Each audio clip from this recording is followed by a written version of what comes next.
Good morning student. आज हम lecture number 3 state के सब्जेक्ट के अंदर स्वाध्याय नंबर 2.1 का अभ्यास करेंगे।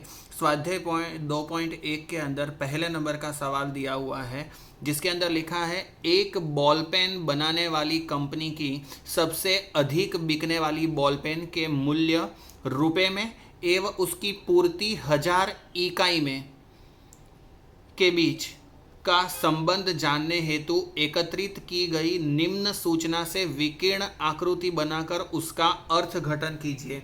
मतलब विकीर्ण आकृति बनानी है और उसका अर्थघटन मतलब कि देखना है कि उन दोनों के बीच में कौन सा संबंध है, कौन सी चीज के बारे में सूची दी हुई है। तो हमें बताया हुआ है बॉल पेन के मूल्य के बारे में। तो बॉल पेन का मूल्य दिया हुआ है रुपए में 14, 16, 12, 11, 15, 13 और 17। उसी तरीके से उसका क्या दिया है, मासिक पूर्ति दी हुई है 1000 इकाई में। मतलब कि 14 रुपये का मूल्य होता है तो उसकी मासिक पूर्ति कितनी है, 32,000। 1000 इकाई में दिया है मतलब कि 32। 16 बार 50, 12 रुपये का मूल्य हो तो 20, 11 रुपये का मूल्य हो तो 12, 15 रुपये का मूल्य हो तो 45, 13 रुपये का मूल्य हो तो 30, 17 रुपये का मूल्य हो तो 53। ये इतने 1000 उसकी मासिक पूर्ति दी हुई है इकाई के अंदर। अब इसको हमें विकीर्ण आकृति के द्वारा मतलब कि ग्राफ के द्वारा सॉल्व करना है। तो ग्राफ ड्रॉ करने के लिए हमने बना दिया यहाँ पर एक्स अक्ष, ये बना दिया वाई अक्ष।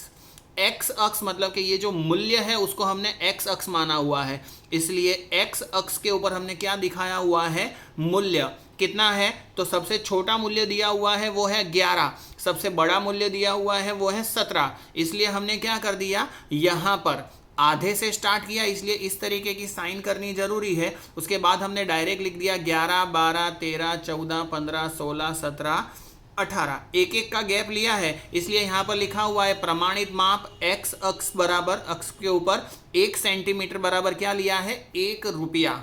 उसी तरीके से हमने y अक्ष जो हमें यहाँ पर दिया हुआ है, तो y अक्ष के ऊपर हमने क्या लिया हुआ है, मासिक पूर्ति 1000 इकाई के अंदर। अब मासिक पूर्ति 1000 इकाई के अंदर ली हुई है, तो यहाँ पर सबसे छोटी अमाउंट कौन सी दी हुई है, 12। सबसे बड़ी अमाउंट कौन सी दी हुई है, 53 दी हुई है। तो हमने क्या कर दिया, 12 और 53 है, इसलिए हमने यहाँ पर 5-5 का गैप ले लिया है। तो 5, 10, 15, 20, 25, 30, 35, 40, 45, 50 और 55। लास्ट 53 है, इसलिए हमने 55 तक लिया है, जो मासिक पूर्ति है और किसके अंदर है, 1000 इकाई के अंदर है। अब हम इसके आधार के ऊपर ग्राफ पेपर के ऊपर पॉइंट रखेंगे। तो किस तरीके से रखेंगे, तो देखो सबसे पहला पॉइंट, जब मूल्य कितना हो 14, तो मासिक पूर्ति कितनी है, 32,000 की है। जब मूल्य 14 रुपये है तो मासिक पूर्ति 32,000 मतलब 32 की है। तो 14 का मूल्य और उसकी पूर्ति कितनी है, 32, मतलब 30 से 2 अंक ऊपर मतलब के 32। तो 14 के सामने 32 रख दिया। उसी तरीके से 16 के सामने कितने हैं, 50। तो x अक्ष के ऊपर हम 16 देखेंगे और y अक्ष के ऊपर कितना देखेंगे, 50। तो x अक्ष के ऊपर 16 और y अक्ष के ऊपर 50, वो दोनों कहाँ पर मिलेंगे, यहाँ पर मिलेंगे। उसी तरीके से x अक्ष के ऊपर कितने हैं, 12 और y अक्ष के ऊपर 20 है।